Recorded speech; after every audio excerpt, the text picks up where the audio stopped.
So, you following that? You sort of kind of believe it?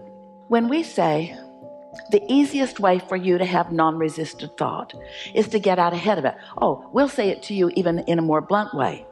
The easiest way for you to have non-resistant thought is to hang out with a new person that you don't know. The less you know about them, the less resistant thought is within you. Oh, you're a stranger. I love you. Oh, you killed your entire family? Oh.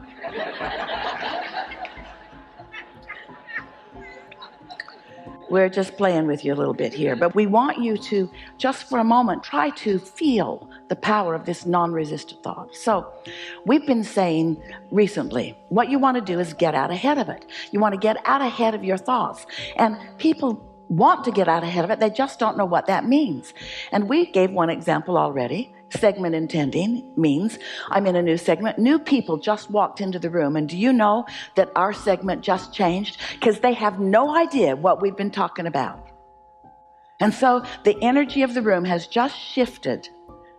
Now, not a problem to all of us because we're in the vortex, yes? We're in that empowerment. Might be a little while for them to catch up with it, but the segment did just shift, and therefore you are going to notice a little repetition that you wouldn't have noticed before had new people not walked into the room. Following what we're getting at? Getting out ahead of it. Don't want confusion on the part of those that haven't been here.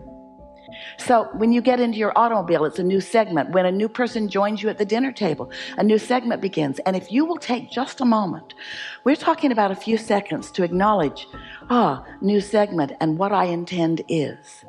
Because if you get out ahead of it, what I intend is to have fun. If you're out ahead of it, even though somebody who joined your dinner table who was in a bad mood and wasn't planning on having any fun, if you got out ahead of it with your intent to have fun, you're more likely to have fun even though he isn't. This is powerful stuff because we love you so much, you are knee-jerkers.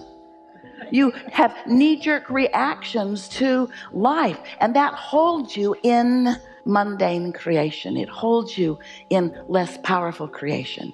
It doesn't let you feel your absolute power. Now, here's another thing. We're going to stay with you for a little while on this conversation until we can feel that you're grasping it.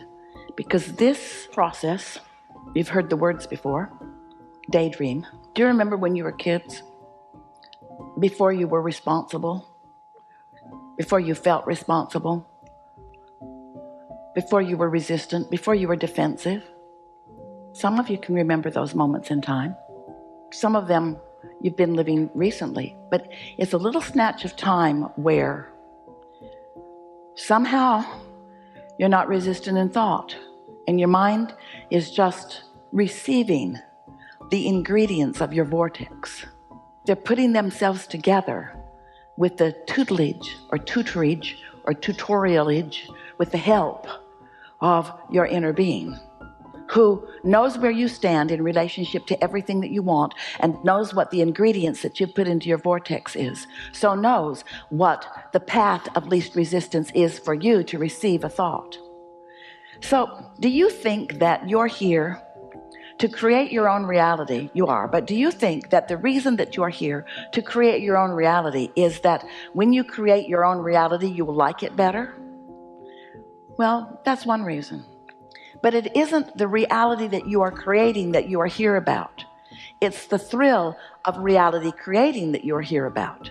It's the thrill of lining up with your true power and watching what you desire flow to you through the power of your own focus.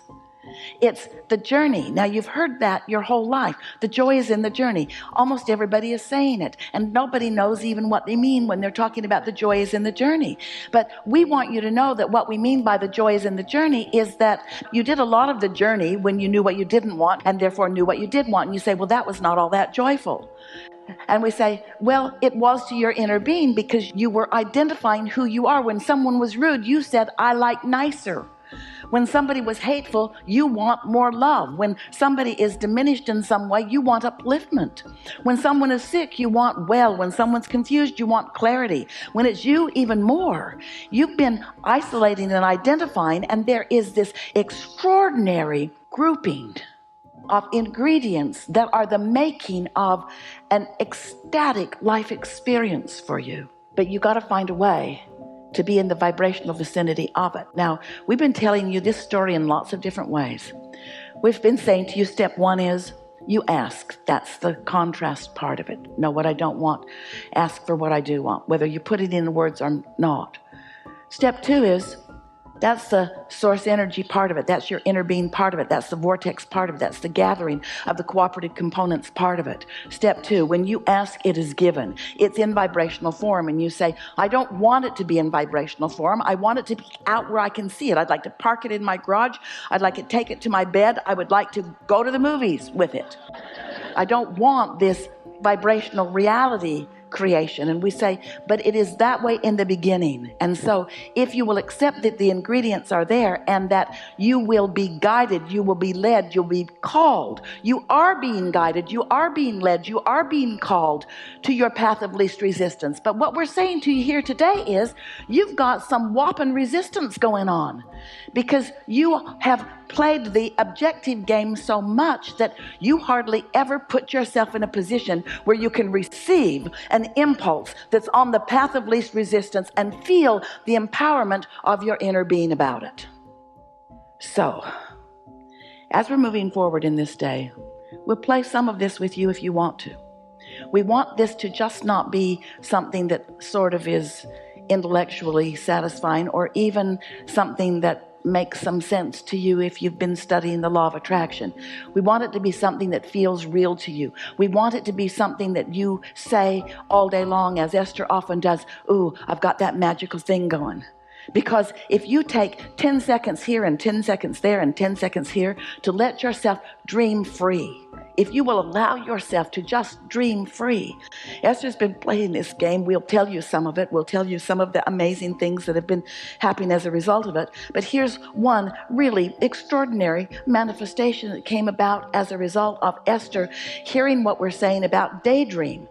And by daydream, we mean you're not asleep. By daydream, we mean you're awake. And by daydream, we mean it hasn't manifested yet, it's still a dream. And by daydream, we mean you're in your day, you're wide awake, but what's in your vortex, which you are still calling a dream, is visualized by you, it's felt by you, it's known by you. You know it even though it hasn't come out to play to you. These thoughts have not yet turned to things where you and everyone else can see them, but they are real and they are unfolding and they will come out and play with you where you will see them. There's power in this, but if you daydream a little and then you kill it with reality, and then you daydream a little and then you kill it with reality, and you daydream a little and then you contradict it with some other fact, then you're going back and forth and back and forth and back and forth, and you're never allowing the true power of this to culminate into something that manifests. There are people in your world that are doing that. There are masters of science and masters of mathematics and masters of music and masters of all kinds of things. There are inventors of things. There are all kinds of people that have allowed these thoughts to turn to things in their mind, who have been willing to follow that non-resisted path, who have been willing, here it is, to pay the great big price of happiness. We know, we're being sarcastic, it's a lot to ask of you to want to feel good enough that you will isolate some thoughts and allow yourself to be that dreamer. So here we're just going to tell you one of the things that happened to Esther. And as we move forward, if there's time and if we're not full of all what you are asking for, then we'll tell you what Esther's been doing. But we'd rather talk about what you are asking for. But there's so much good stuff going on. So Esther said, Abraham, what do you mean by a daydream? And we said, it's a thought that just occurs to you. And when it does, it's so delicious you don't want to take your attention from it. And when you allow yourself to just softly receive it, this is not a thought you think. This is a thought you receive. This is not you making something happen. This is not you setting goals. This is you receiving clues and ideas and impulses about the goals you've already set. This is about having masters of the universe focusing to you, and you being in a place of receiving the thought and it being pleasant while you receive it, and not too long after, you knowing that that was a piece and that was a piece and that was a piece and that was a piece, and oh wow, look at this. So Esther went to Nashville for the first time to visit some friends. She bought a Jeep, drove it home. It was so fun. And while she was there, they went to dinner. And on their way to dinner, they saw a building. And her friend said, our friend has been in this building for many, many years. She's sort of like the heart of the community, but she and her husband are moving out of town now, and so she's selling everything in the building. Want to go in? Esther said, yes.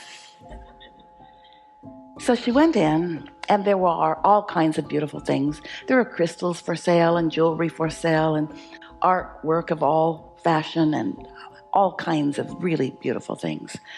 And Esther got fixated on, her friend pointed it out to her, and then Esther couldn't take her eyes off of it. It's a painting. A man from Vietnam painted it. The colors are soft and lovely, but it is a painting of a lake, most beautiful soft colors. It's oil, but it's so soft it looks like pastels.